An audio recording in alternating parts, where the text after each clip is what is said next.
Active cases जे आहेत ते 6,39,075 आहेत आणि जमेची बाजू ही आहे की आपला मी 2 दिवसापूर्वी जसं सांगितलं तर आता रिकव्हरी रेट आणखीन चांगला झाला आहे, तो म्हणजे 85.5% 85.55 अशा टक्क्यामध्ये रिकव्हरी रेट झालेला आहे. तो पण एक आपला फार जमेची बाजू आहे आणि ज्याच्यामध्ये मला वाटतं की आपली एक चांगली उपलब्धी आहे.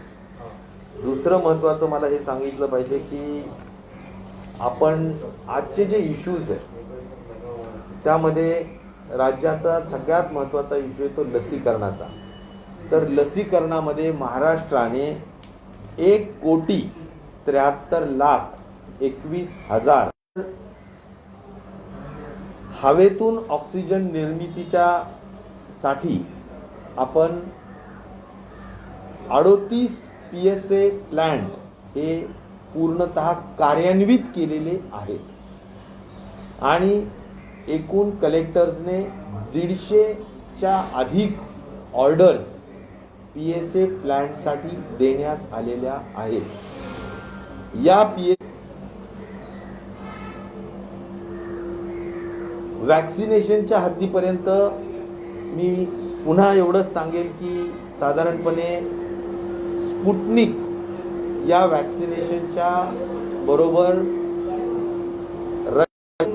डायरेक्ट इन्व्हेस्टमेंट फंड RDIF यांच्या माध्यमातून आपलं स्टेट गव्हर्नमेंट डायरेक्टली त्यांच्याशी संपर्कात ठेवून रेट निगोशिएट करून त्यांच्याजवळ असलेलं वॅक्सिन आपण उपलब्ध करून घेण्यासाठीचे सुद्धा पूर्ण प्रयत्न करत आहोत. वॅक्सिनेशनच्या हद्दीपर्यंत आज 18 ते ही वस्तुस्थिती आहे आणि त्यामुळे मी आज आत्ता माननीय मुख्यमंत्री महोदयांना या ठिकाणी बोललो आणि हा जो प्रश्न आहे हा प्रश्न सोडवून आपल्याला जोपर्यंत आपल्याला वॅक्सिन मुबलक प्रमाणात उपलब्ध होत नाही तोपर्यंत आपल्याला काहीही झालं तरी याच्यामध्ये काही स्लॉट्स द्यावे लागतील. मग तो एज ग्रुपचा स्लॉट दिला तरी चालेल, कोमॉर्बिडिटीचा स्लॉट दिला तरी चालेल, परंतु एकदम 18 ते 44 100% सगळ्यांनीच त्या ठिकाणी जायला मुभा असणं म्हणजे खूप जास्त त्यामध्ये प्राधान्य देता येईल का, या दृष्टिकोनातून आपण लक्ष ठेवून आहोत आणि त्या पद्धतीची चर्चा आम्ही 1:30 वाजता माननीय मुख्यमंत्री महोदयांनी मला वेळ दिलेला आहे.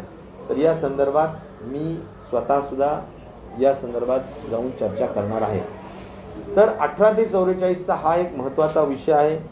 एक नक्कीच आहे की सध्याच्या जर तुम्ही परिस्थिती बघितली तर 18 ते 44 वयोगटासाठी एकूण आपल्याजवळ ज्यावेळेस आम्ही 1 मेला त्याचं उद्घाटन केलं, सुरुवात केली वॅक्सिनेशनची 18 ते 44, फक्त 3 लाख वॅक्सिन्सवर सुरुवात केली. त्यानंतर आम्ही ती कोविशिल्ड होती, त्यानंतर आपण खरेदी केली ती 4,79,000 हे कोवॅक्सिन आपण खरेदी केली आणि आपल्याला कोविशिल्डने आणखीन 3.5 लाख वॅक्सिन देतो असं आश्वासित केलेलं आहे. नवे आपल्याला खात्री दिलेली आहे पण ती अद्याप आपल्याला आलेली नाही. तर आपण एकूण 18 ते 44 वयोगटामध्ये 7,79,000 वॅक्सिन्स उपलब्धतेच्या आधारावर जरा स्लो गतीनं, हे आपण म्हटलं तर एका दिवसात संपवू शकतो तेवढी क्षमता आहे, पण आपण जाणीवपूर्वक यामध्ये स्लो गतीनं जाणं गरजेचं आहे. कारण आपल्याला वॅक्सिन तोपर्यंत उपलब्धता करून घेऊन मग गती आपल्याला वाढवता येऊ शकेल अशी आपली त्यामागची भूमिका आहे. आणि त्यामुळे हा झाला 18 ते 44 वयोगटातला विषय. 45+ वयोगटातल्या संदर्भात आपल्याला 9 लाख वॅक्सिन्स मिळाल्या होत्या, त्या संपूर्ण वाटप केल्या आणि 8 लाख वॅक्सिन्स त्यातल्या कंझ्युम सुद्धा झाल्या. कारण काल 4.5 लाख झाले. म्हणून पुन्हा माझी नम्रतेची आपल्या सर्वांच्या माध्यमातून विनंती आहे, केंद्र सरकारला आम्ही वेळोवेळी पत्र लिहितोच आहे, आम्ही वारंवार फोनवर बोलतच आहोत की आम्हाला 45+ जी जबाबदारी आपण घेतलेली आहे त्या बाबतीत तरी आम्हाला मोठ्या संख्येने वॅक्सिन उपलब्धता करून द्या. खास करून कोवॅक्सिन या वॅक्सिनच्या साठी जवळजवळ 4 ते 5 लाख लोक यांना सेकंड डोस ड्यू झालेला आहे आणि म्हणून या डोसला तरी जसं आपण म्हणतो 60 दिवसाच्या वर जाऊ नये असं आता 42 दिवस काहींना 45 दिवस होत आलेले आहेत. त्यामुळे त्यांना सेकंड डोस कोवॅक्सिनचा पाहिजे आणि तो कोवॅक्सिनचा पुरवठा हा केंद्र शासनाने भारत सरकारने करणं क्रमप्राप्त आहे. आमचा पाठपुरावा अत्यंत सातत्याने चालू आहे आणि म्हणून इच्छा एकच आहे की ते लवकर यावं, नाहीतर पहिला डोस जो कोवॅक्सिनचा दिलेला आहे त्याचा सुद्धा तेवढासा चांगला परिणाम राहत नाही असं शास्त्र सांग आणि म्हणून आम्ही त्या बाबतीतला विचार करतोय. अगदीच जर का त्यांनी नाही दिलं तर आम्हाला 18 ते 44 जे गव्हर्नमेंट ऑफ महाराष्ट्र विकत घेतं त्याच्यातून डायव्हर्ट करून आम्हाला शेवटी हा जो काही विषय आहे तो भागवावा लागेल. पण विनंती आहे की लवकर भारत सरकारने कोवॅक्सिन देण्याची व्यवस्था करावी. याबरोबरच मला हे सांगितलं पाहिजे की साधारणपणे आम्ही एक ऑक्सिजनच्या संदर्भाने काल जे काही 50 मेट्रिक टनचं कर्नाटकाचं आपल्याला ऑक्सिजन कमी मिळणार आणि कमी मिळालं हे झाल्यानंतर आपण आपलं इंटरनल जे काही ॲडजस्टमेंट असतात त्या इंटरनल ॲडजस्टमेंटच्या मधून भागवण्याचं काम जरूर केलं. परंतु शेवटी आपली ऑक्सिजनची डिमांड ही 1700च्या दरम्यान आहेच. फक्त कोविड पेशंट आज 80,000च्या दरम्यान कोविड पेशंट आहेत. 20 लिटर जरी ॲव्हरेज पकडलं तरी 1600 तर नुसत्या कोविडला लागतात. नॉन कोविड सुद्धा सगळ्या ॲक्टिव्हिटीज चालू असतात. जे काही इक्विपमेंट बनवतात, मेडिसिन बनवतात, त्यांच्यासाठी सुद्धा काही प्रमाणात ऑक्सिजन लागत असतं आणि त्यामुळे एकंदर 1700 मेट्रिक टनाची गरज राज्य शासनाने केंद्र शासनाने आपली भागवलीच पाहिजे ही आग्रही भूमिका आमची निश्चित प्रकारे राहील. त्याचबरोबर ऑक्सिजनच्या संदर्भाने जो ग्लोबल टेंडर काढण्यात आलं होतं, एक्सप्रेशन ऑफ इंटरेस्ट काढण्यात आले होते, त्याच्यामध्ये सुद्धा जे काही ऑफर्स आलेल्या आहेत त्यामध्ये ऑक्सिजन कॉन्सन्ट्रेटरसाठी ज्या ऑफर आलेल्या आहेत त्याच्यासाठी एक 3 डॉक्टर्सची कमिटी केलेली आहे आणि त्यांना आम्ही सांगितलं की लवकर तुम्ही याबाबतचं अप्रुव्हल द्या, मान्यता द्या. म्हणजे ज्या काही आम्ही स्पेसिफिकेशन्स दिलेले आहेत की कॉन्सन्ट्रेटर कसा असावं वगैरे, परंतु त्यांचं म्हणणं असं आहे की एवढे मोठ्या पद्धतीनं आपण ऑक्सिजन कॉन्सन्ट्रेटर खरेदी करतोय तर आपल्याला डेमो तरी दिलं पाहिजे आणि म्हणून त्या डेमोसाठी सुद्धा काही पीसेस आपल्या अधिकाऱ्यांनी बोलवलेले आहेत.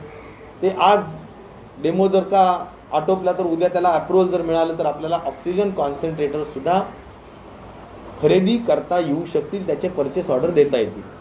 मी कालच सांगितलं की रेमडेसिवीरच्या बाबतीत 3 लाख रेमडेसिवीर इम्पोर्टेड वेगवेगळ्या देशांनी दिलेलं रेमडेसिवीर जे अप्रूव्ह झालेलं आहे ते डीजी म्हणजे drug controller DCGI drug controller general of India यांच्या अप्रुव्हलच्या मान्यतेने आपण 3 लाख रेमडेसिवीरला मान्यता दिलेली आहे. त्यांना PO ज्याला म्हणू आपण परचेस ऑर्डर आपण त्यांना दिलेली आहे. हा दुसरा आयटम आहे जो ग्लोबल टेंडरचा आहे. तिसरा महत्त्वाची विषय आहे तो म्हणजे आपण PSA प्लांट, त्या PSA प्लांटच्या संदर्भात सुद्धा 1-2 दिवसाच्या आतमध्ये निर्णय होईल असं मदत आणि पुनर्वसन खात्याचे सचिव जे या भागाचं ह्या सगळ्या गोष्टी साधारणपणे रेमडेसिवीरचा, तर रेमडेसिवीरच्या संदर्भात मी आपल्याला एक सांगू इच्छितो की जवळजवळ भाग पाडणं की बाबा महाराष्ट्राचा कोटा महाराष्ट्राला मिळालाच पाहिजे, हे भारत सरकारच्या फार्मास्युटिकल कंपनी खात्याचं काम आहे. आणि मला वाटतं त्यांनी हे काम जरा अधिक चोखपणे बजावण्याची आवश्यकता आहे. कारण ज्या कंपन्या हे अलॉटेड कोटा देत नाहीत किंवा त्यांचे पीडियाट्रिक SNCU बेड्स असो, हे जे काही वेगळ्या टाईपचे बेड्स लागतात ते सुद्धा आपल्याला तयार करून ठेवले पाहिजे. आणि त्या दृष्टिकोनातून सुद्धा काल माननीय मुख्यमंत्र्यांनी रात्री 10 वाजता VC घेऊन अनेक पीडियाट्रिशियन्सला मुंबईच्या असो बाहेरच्या असो चर्चा केलेली आहे. आणि त्याबाबत सुद्धा मला वाटतं आपण या सगळ्या गोष्टींच्या माध्यमातून तयारी करत आहोत. एक नक्कीच आहे की जी काही बेड्स वाढवण्याचा विषय असेल, ऑक्सिजनचा संदर्भात स्वयंपूर्ण होण्याचा विषय असेल, औषधांच्या बाबतीत खास करून कोविड रिलेटेड औषधांच्या बाबतीत स्वयंपूर्ण होण्याचा विषय असेल, या बाबतीत आपली पूर्ण तयारी सुरू आहे. खास करून कोविडच्या संदर्भाने आज कॉन्ट्रॅक्च्युअल तर 100% पदं भरण्याच्या सूचना दिलेल्या आहेत, पण परमनंट सुद्धा जवळजवळ 16,000 पदं, 12,000 क ड याचे 2,000 ब आणि साधारण 1,500 ते 2,000 अ अशा संदर्भाने जवळजवळ 16,000 पदं नुसत्या आरोग्य विभागाचे कॅबिनेटनी असा निर्णय घेतलाय की पुन्हा कॅबिनेटमध्ये जायची गरज नाही. थेट आरोग्य विभागाने आरोग्य मंत्री, उपमुख्यमंत्री आणि मुख्यमंत्री यांच्या मान्यतेने थेट त्या ठिकाणी आपण जावं आणि मान्यता घ्यावं अशा पद्धतीच्या सूचना देण्यात आलेल्या आहेत. त्यामुळे ते पण काम आपण लगेचच्या लगेच पूर्ण करणार आहोत. तर अशा स्वरूपाने जी काही येऊ नये थर्ड वेव्ह, पण समजा जे काही अंदाज व्यक्त करण्यात आलेला आहे त्या अंदाजाच्या दृष्टिकोनातून सुद्धा अगदी पीडियाट्रिक पासून तर बाकीच्या सर्व गोष्टींपर्यंतच्या ज्या काही प्रोजेक्टेड फिगर्स असतात त्याला अनुषंगून निर्णय घेण्याच्या संदर्भात आम्ही त्या ठिकाणी तयारी सातत्याने करत आहोत. आता सुद्धा 1:30 वाजता माननीय मुख्यमंत्री महोदयांकडे आमची त्या संदर्भातली बैठक आहे. प्रश्न होता गेल्या वेळेस तुम्ही आरोग्य भरतीमध्ये ज्या ठिकाणी प्रश्नपत्रिकांचा गोंधळ झाला, परीक्षा झाल्या, काही ठिकाणी निकाल लागला किंवा काही ठिकाणी निकाल लागून पण आपण भरती थांबवली, त्याचं काय? कारण गेल्या वेळेस पण आपण घोषणा जे काही 3,200 लोकांची भरती जी आरोग्य विभागामध्ये झाली त्यामध्ये एक MPW म्हणजे मल्टीपर्पज वर्कर हा जर एक घटक सोडला आणि ड्रायव्हर हा जर एक घटक सोडला, कार्पेंटरचे 1-2 पद आहेत, तर बाकी सर्व संवर्गातले पदांना ॲक्च्युअल ऑर्डर्स देण्यात आलेल्या आहेत. त्यामुळे ती जी 50% रुग्णसेवेच्या 50% भरती करण्याची जी परवानगी देण्यात आली होती तिच्या संदर्भातलं बहुतांश काम झालंय. परंतु जिथे पेपर लिकेज झाला असे जे काही पोलीस केसेस झालेले विषय आहेत त्यात पोलीसचा रिपोर्ट घेऊन 8 दिवसाच्या आत पोलीसचा रिपोर्ट आल्यानंतर MPW आणि ड्रायव्हर हा संवर्ग जो आहे त्या संदर्भातला अंतिम निर्णय त्वरित घेतला जाईल. मग त्या निर्णयाच्या अनुषंगाने पुन्हा परीक्षा घ्यायची का त्यात काही जास्त कुठलाच गोंधळ नाहीये म्हणून मग त्या परीक्षेच्या निकालाला मान्यता द्यायचं, या बाबतीतला निकाल 8 दिवसाच्या आतमध्ये निश्चित प्रकारे घेतला जाईल. आणि हा जो काही आता आम्ही 16,000 पदांची भरती करतो आहोत त्याची मान्यता एक 4-8 दिवसामध्ये संपूर्ण मुख्यमंत्र्यांपर्यंत घेऊ आणि नंतर क ड साठी आपण OMR शीट पद्धतीनं परीक्षा घेतली जाईल, एजन्सी IT कंपनीच्या माध्यमातून घेतली जाईल. ब वर्गासाठी IAS ऑफिसरची जी आमची आरोग्याची जी कमिटी आहे ती थेट इंटरव्ह्यूज घेऊन मेडिकल ऑफिसरची परीक्षा घेतली जाईल. आणि अ वर्गासाठी काही प्रमाणात MPSC आणि काही प्रमाणात पुन्हा IAS ग्रुप असा करून आम्ही ह्या सगळ्या भरती त्वरित करणार आहोत. सर, एक महत्त्वाचा विषय आहे की लहान मुलांसाठी स्वतंत्र कोविड सेंटर सुरू करणार आहेत, हा एक पहिला प्रश्न. आणि दुसरा म्हणजे की सिरमकडनं आपल्याला दररोज किती वॅक्सिनेशन या ठिकाणी येतात? लहान मुलांच्या दृष्टिकोनातून खूप अडचणी असतात, कारण लहान मुलांना त्यांच्या आईला घेऊन सुद्धा बसावं लागतं. कारण लहान मुलांचं वय हे 1 वर्षापासून तर 18 वर्षापर्यंत आहे. असा आपण पिडियाट्रिशियनचा जो रेंज असतो साधारण मुलांच्या आरोग्य तपासणीच्या संदर्भात, तर त्या बाबतीत मी सांगितलं की SNCUs, ICUs याच्यासाठी पिडियाट्रिक SNCUs हे सेपरेट करावे लागतात. त्याच्या बाबतीतलं नियोजन करण्यासाठी एक पिडियाट्रिक टास्क फोर्स हा करण्यात येत आहे. पिडियाट्रिक टास्क फोर्सच्या ज्या काही मार्गदर्शन सूचना असतील त्या अनुषंगाने आम्ही पूर्वतयारी म्हणून काम करून ठेवणार आहोत. 38 ऑक्सिजन प्लांट आपण उभारून पूर्ण केलेले आहेत. तुम्ही सांगितलं की 150 जिल्हाधिकारी करताना ऑर्डर दिलेली आहे. त्या 150 मधून साधारणतः किती ऑक्सिजन आपल्याला मिळणार आहे आणि कधीपर्यंत हे पूर्ण होतील? कारण तिसऱ्या लाटेपूर्वी हे पूर्ण करायचे आपल्याला.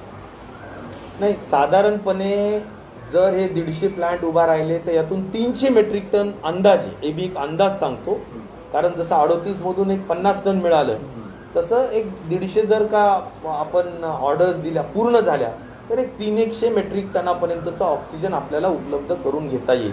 म्हणजे आज जे 255 आपण बाहेरून मागवतो आहोत त्या अनुषंगाने आपल्याला आपलं स्वतःचं ऑक्सिजन आणि अशा ह्याच्यावर जर पुढे जर खूप संख्या वाढली तर बाहेरचं राज्याचं ऑक्सिजन लागणारच आहे, पण ॲडिशनल आपल्या स्वतःचं सुद्धा आपण तयार करून ठेवलं पाहिजे. हा त्यामागचा मुख्य उद्देश. सर, सिरम इन्स्टिट्यूट आपल्याला किती लसी देणार होतं आणि आता किती येत आहे? सिरम इन्स्टिट्यूटने, मी पुन्हा सांगतो की सिरम इन्स्टिट्यूटने 26 मे पर्यंत मी काहीही देऊ शकणार नाही असं तो फोनवर माननीय मुख्यमंत्र्यांना सांगितलं, जे माननीय मुख्यमंत्र्यांनी आम्हालाही शेअर केलं, सगळ्यांना शेअर केलं. आणि त्यामुळं त्याच्यानंतर आता ते सध्या लंडनला आहेत. ते आल्यानंतर सातत्याने किंवा त्यांच्याशी संपर्कात आपण आहोत सुद्धा. पण प्रश्न असा आहे की ते साधारण किती देऊ शकतील. 18 ते 44 वयाला सुद्धा आम्ही थेट खरेदी करायला तयार आहेत. माननीय मुख्यमंत्री महोदयांनी, उपमुख्यमंत्री महोदयांनी एक फार स्पष्ट सांगतो की लसीच्या बाबतीत तडजोड नाही. एक चेकनी जरी कोणी आपल्याला 12 कोटी लस देत असतील तर एका चेकनी तेवढे पैसे द्यायला आपल्या सामर्थ्यशाली राज्यांनी आणि सरकारने सुद्धा व्यवस्था केलेली आहे. कारण आपल्या बाकी काहीही झालं तरी लसीकरण हा आपला प्राधान्याचा विषय राहील आणि त्यामुळे एक चेकनी लस खरेदी करायला आपण तयार आहोत. आपली यंत्रणा आरोग्याची सगळीकडे तयार आहे. 5-7 हजार सेंटर्स आहेत आणि त्यामुळे दररोज म्हटलं तरी आपण 10 लाख पर्यंत आपण ऍडमिनिस्टर करू शकतो. त्यामुळे मला एवढंच वाटतं की लस उपलब्ध व्हावी हाच त्या मागचा महत्वाचा उद्देश आहे. हाफकिन इन्स्टिट्यूट पण लस म्हणजे त्याचा पण सरकार पाठपुरावा करतंय का? हाफकिन इन्स्टिट्यूटमध्ये आपण लसीकरणाच्या संदर्भात त्याला जे लागत असणाऱ्या यंत्रसामुग्री आहेत त्याच्याबाबतचं काल दिवसभरामध्ये मोठ्या पद्धतीनं प्रेझेंटेशन झाले. हाफकिन इन्स्टिट्यूटचे जे सध्याचे डायरेक्टर आहेत श्री राठोड यांनी हे सगळे प्रेझेंटेशन्स घेतले आणि त्यातून अंतिम निर्णयाला ते येतील.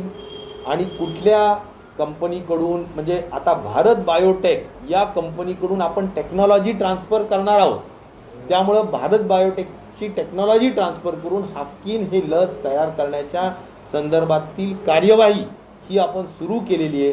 परंतु ते लगतच्या 2-3 महिन्यात होईल असं नाही, त्याला किमान 6 महिने लागतील असं आम्ही संबंधित जे उत्पादक लोक आहेत त्यांना आम्ही विचारलेलं आहे. सर, आपण कोरोनाकडे सगळ्यात जास्त लक्ष देतोय, पण असं होतं की राज्यातले इतर जे आजार आहेत तिकडे आपलं दुर्लक्ष होत आहे का, विशेषतः ग्रामीण भागात? निश्चित प्रकारे आता सध्या प्रेग्नंट वुमेन असतील यांच्याकडे दुर्लक्ष निश्चित प्रकारे सध्याच्या कोरोनाच्या पार्श्वभूमीवर काही स्वरूपात होतं आहे. परंतु ते होऊ नये यासाठी कलेक्टर्सला सूचना दिलेल्या आहेत की काही जरी झालं तरी जिल्ह्यात आपल्या ज्या महिला रुग्णालय आहेत ते कोविड सेंटर करू नये.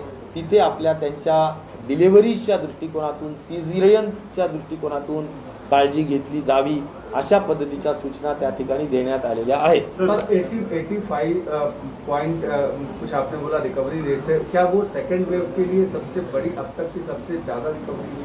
मुझे लगता है रिकवरी रेट बढ़ रहा है, वो बहुत ही अच्छी उपलब्धि है और रिकवरी रेट बढ़ रहा है हमारा वैक्सीनेशन का डोज हम बढ़ाना चाहते हैं, उसमें भी हमने 18 से 44 साल की उम्र के लोगों के लिए करीबन अभी तक 7 लाख के दरमियान वैक्सीन डोसेस खरीदी किए हैं, यानी परचेज किए हैं, और यहाँ पर हमने 2.5 लाख के ऊपर डोज एडमिनिस्टर भी किए, यानी दिए हैं। और हम थोड़ा उसमें स्लो जा रहे हैं क्योंकि वैक्सीन के डोसेस उपलब्ध नहीं है, लेकिन 45 के अबाव के जो डोसेस है वे अभी खत्म हो गए हैं, और मैं ये चाहता हूं कि वे आगे अगर खत्म हो गए तो ये डोसेस हमारे को सेंट्रल गवर्नमेंट ने देना चाहिए। मैं तो ये रिक्वेस्ट करूंगा, दरखास्त करूंगा, विनती करूंगा कि कोई हालत में हमारे करीबन 5.5 लाख लोग ऐसे हैं कि जिनको सेकेंड डोज कोवैक्सीन का अभी इमीडिएटली देना जरूरी हो गया है। तो इसलिए ये कोवैक्सीन भी भारत सरकार की तरफ से आना जरूरी है, क्योंकि एक 42 दिन या 60 दिन के ऊपर सेकेंड डोज का जो टीकाकरण ये होना चाहिए। तो इसलिए ये भी हम मांग कर रहे हैं। ऑक्सीजन के लिए भी जो 50 टन जो कटौती हुई है कल, ऐसी कटौती न हो। वो हमारा अलॉटेड जो कोटा है वो हमारा हक का कोटा है जो गवर्नमेंट ऑफ इंडिया ने अलॉट किया है।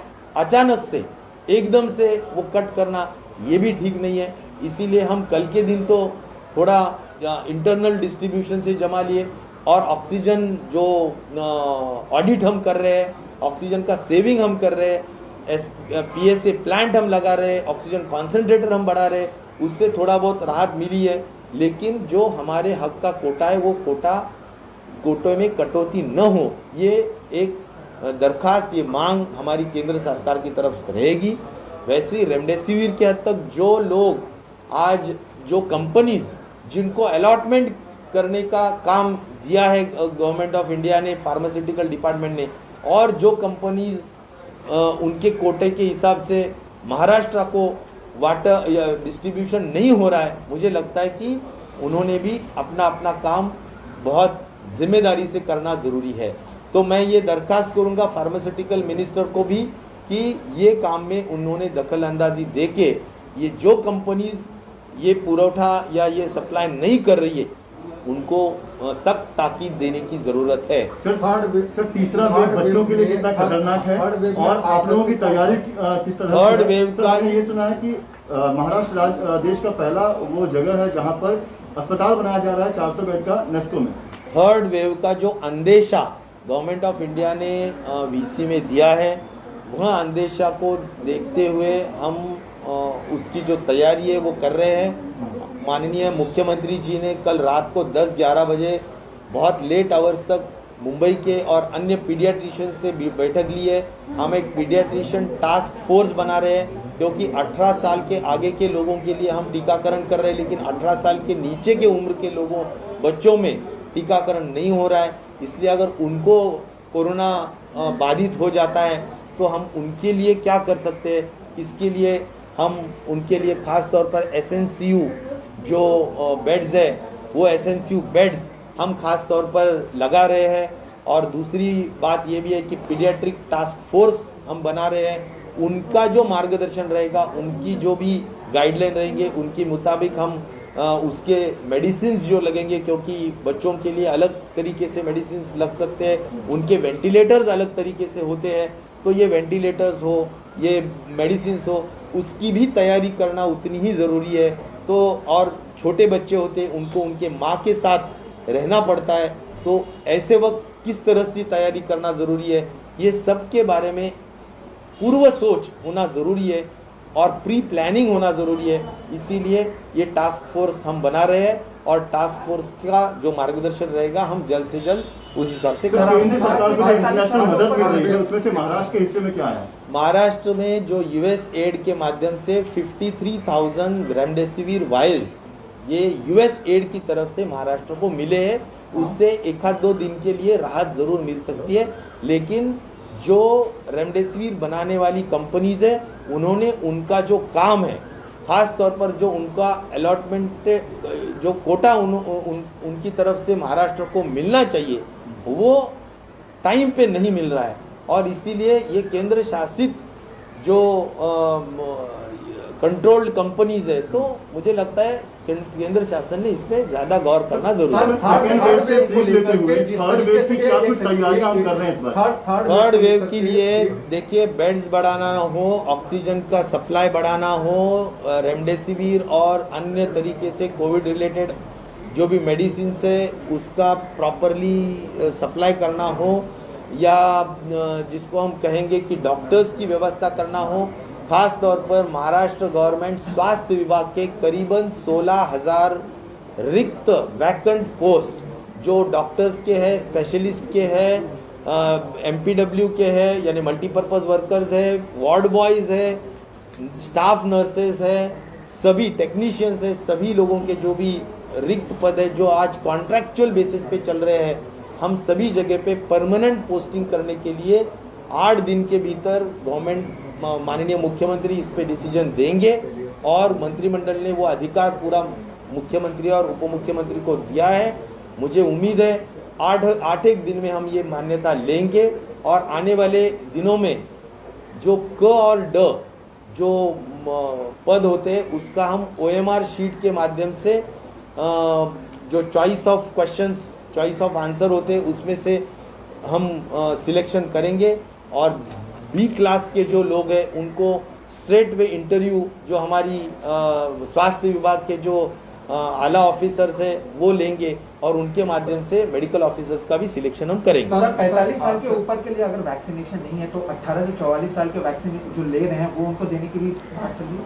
अगर 45 साल के उम्र के लोगों को कोवैक्सीन जो सेकेंड डोज ड्यू हुआ है उनको अगर right time government of India नहीं देती है, जो मांग हम कंटिन्यूसली कर रहे हैं, तो हमारे को दूसरा कोई चारा नहीं बचेगा कि जो हम 18 से 44 साल की उम्र के लिए महाराष्ट्र खरीदी कर रहा है कोवैक्सीन या जो भी कोविशील्ड हो, लेकिन कोवैक्सीन की जो मात्रा आएगी उसमें से देना हमारे को दूसरा कोई मुझे लगता है पर्याय या दूसरा कोई ये नहीं रहेगा, हमारे पास ऑप्शन नहीं रहेगा।